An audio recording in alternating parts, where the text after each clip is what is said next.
तर झालं काय असं पोरं त्या अर्धवट जेवण सोडले ती पळत रामचे कॉलेजकडे गेली आणि ते बसले होते.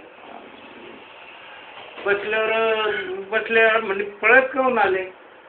आम्हाला सांगितलं म्हणे की बाबानं बोलावलं तर आम्ही आलो म्हणे. बसा मग बसले म्हणे इथं तुमच्याकरता वसतिगृह बांधायचं नाही.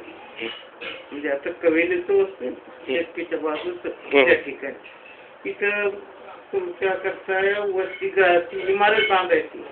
तुम्ही ज्यावेळेस कॉलेजला याल तर कॉलेजमध्ये या वसतिगृहामध्ये राहून शिक्षा तर म्हणे ही गवत बरबड्याचं गवत होतं त्यावेळेस. आता जसे ते काँग्रेस गवत आहे ना त्यावेळेस ते बरबडा होता.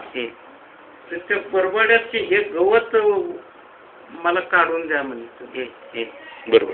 तिथं का हे दोनशे पोरं भिडले ना तिथं गवत उपटायला. ते गवत एक अर्ध्या तासामध्ये पूर्ण लगेच साफ करून दिला. एक भिंत बी होती तिथं मध्यतीची. तर ते साफ करताना पण आम्ही जरा दिल्लगी खोर पोरं होतो. आम्ही काय केलं की ते एक झाडं घेतलं त्याचं गोड कडे केलं असतं आणि एका मुलाच्या शर्टला पाठीमागून ते लावून दिलं असतं.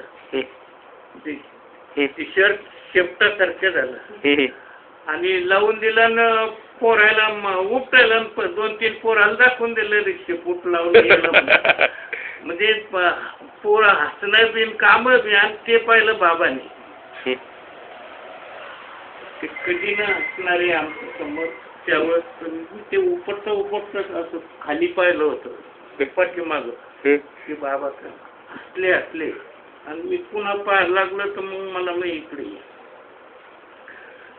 तुला कामाला बोलवलं की अशा खोड्या करायला बोललं.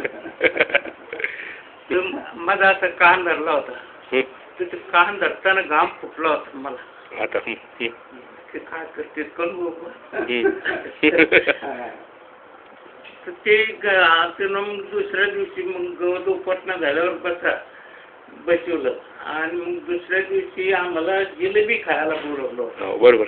या घटनेचा उल्लेख केडी पगारांनी पण केला त्यांच्या पुस्तकात. बरोबर. तो जिलेबी खायला होता. 2-2 येडे दिले होते. जिलेबी जास्त पण 2च येडे दिले होते त्यांनी जम बंगल्यावर तिकडे छावणीमध्ये. तिकडं नेहमी तिथंच उठायचं. बरोबर.